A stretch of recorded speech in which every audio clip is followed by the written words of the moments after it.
This is a review of Chapter 5, Lesson 1. This video the purpose of it is to review any of the stuff that we've discussed in class for students who've missed class or who are looking for a brief review of the things that we've done in class. Chapter 5, the title of Chapter 5 is Beginnings of an American Identity, and what we want to see here or be able to trace is how the people who have come to colonize the New World have begun to separate themselves culturally from their home countries, whether it's England or Sweden or France or wherever it is. We're starting to see that they are developing a very unique culture. That's what we're going to be focused on. Our main objective through the entire chapter is listed here on the screen. To identify the political, social, economic values that are shared by these British colonists and learn how the values and historical events led to the growth of representative government and a new American identity. It's what we focus on here in class during this chapter that's going to lead us into the American Revolution, declaring our independence, and finally creating the system of government that we have here in America today. Lesson 1 is really going to focus on what are those colonial values. Okay? So we want to be able to describe what they are.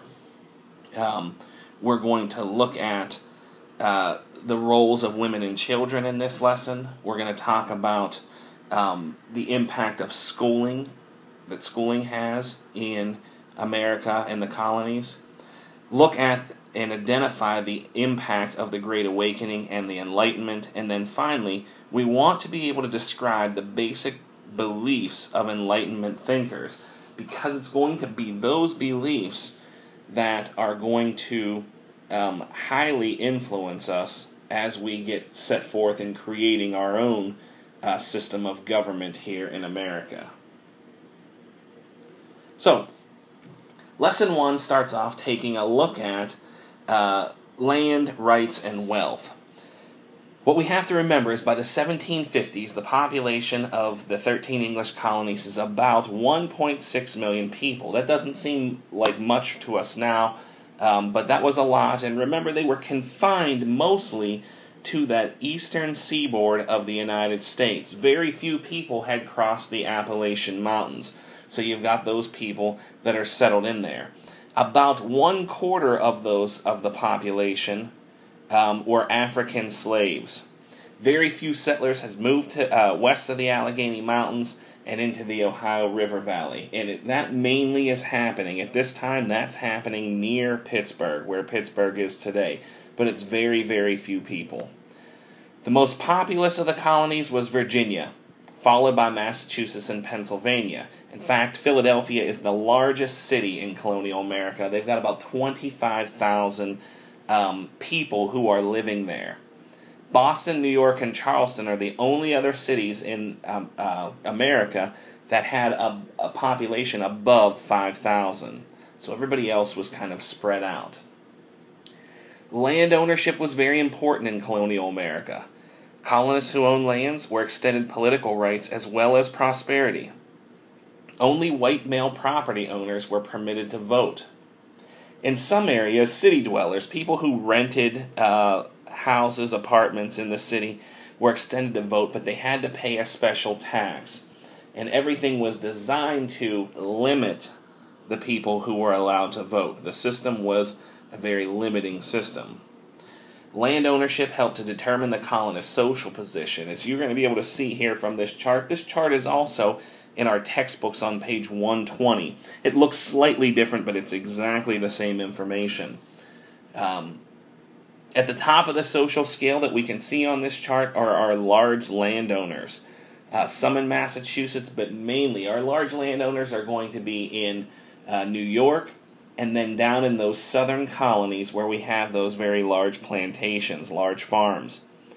They're going to be at the top of the social class system. Then we're going to have our members of the clergy, our church officials, government officials, And then, particularly in Boston and Philadelphia and New York, you're going to have some very wealthy merchants because those cities were built on the shipping industry.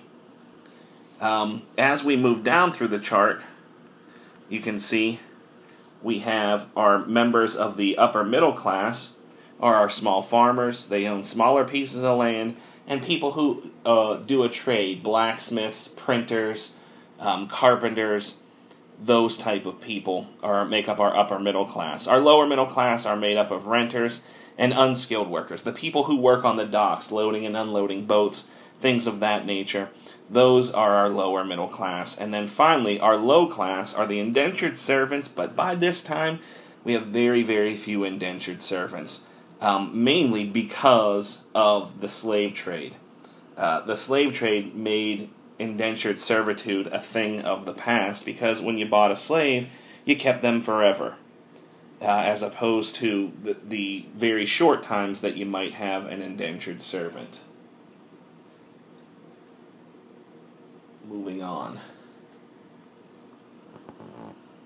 In colonial society, women played an extremely important role.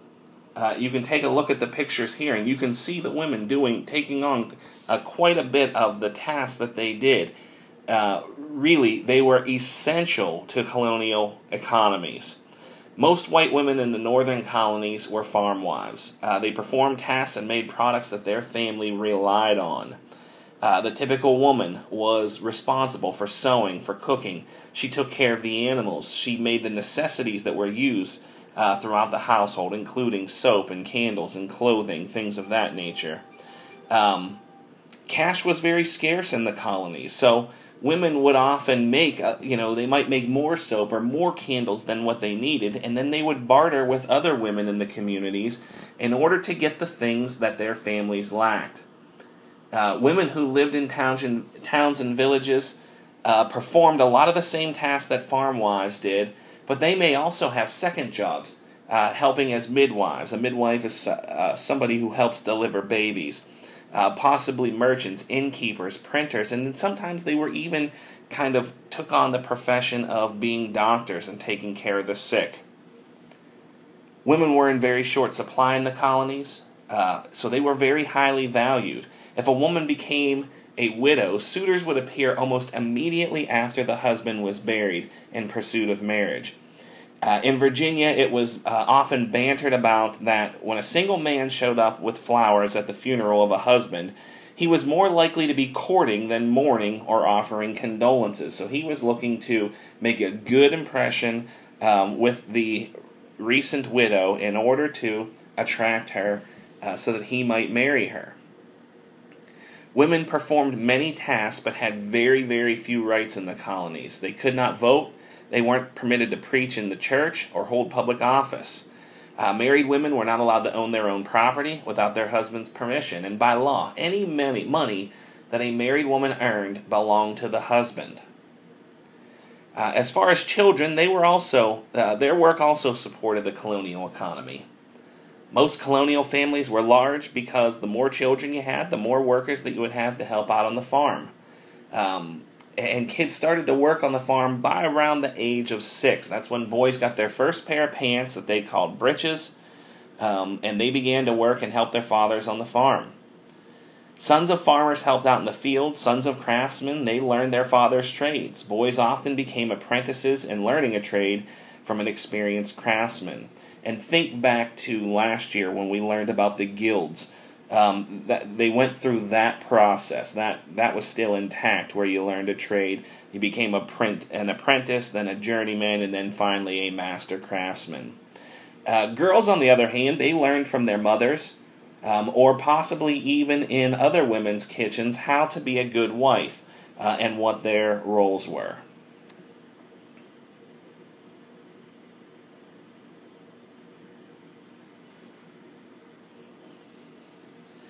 You can take a look at this picture here that we have in front of us and get a pretty good idea about what colonial schooling was like. It's a one-room schoolhouse. There's a large fire. There's children of all ages there in the school. Colonial schooling was different depending on which colony you were in. If you were in the New England colonies, this is a very typical scene that you might have. Because New England, they created public schools. It's one of the first situations where we had tax dollars that were being used to fund education. In these schools, most of the children were taught to read, not because they wanted them to be more educated or to study textbooks or things like that, but because they wanted them to be able to read and understand the Bible so that they could worship better. Only children of wealthy families went beyond learning to read and write and do arithmetic. Children's textbooks emphasized religion, and if you take a look at, there's some lessons in the textbook, probably about page 121, 122, that focus on what the children were taught there. They used widely the New England Primer, and it taught the students letters as well as a Bible saying that went along with that particular letter. So they might have A is for Adam, and then talk about Adam and Eve in the Bible. Now, when we talk about education in America, we want to really stress that because they were learning to read and write, colonial America had a very high literacy rate compared to the other countries. In fact, if we look at the people in New England, 85% of the white men who lived in New England were considered literate, as opposed to about 60% in England. In the middle colonies, that number drops down quite a bit. It's about 65%, because in the middle colonies, what you had was smaller farming communities, and if you wanted to have a teacher, you often hired a tutor to come in, or you sent your kids to private school if you had enough money. There was no such thing as a public school in the middle colonies. When we go to the southern colonies, their literacy rates are comparable to England's. About 60% of the white men were literate in the southern colonies. And again, it's mainly because if you were very, very wealthy, you would hire a tutor to come in and live on your plantation and teach your children, but in the southern colonies, there was also a lot of very poor families, and they weren't concerned with learning to read or write. That is going to conclude the first part of our lesson in Chapter 5. We will pick up the information about publishing companies, the Great Awakening, and the Enlightenment in the second half of this video.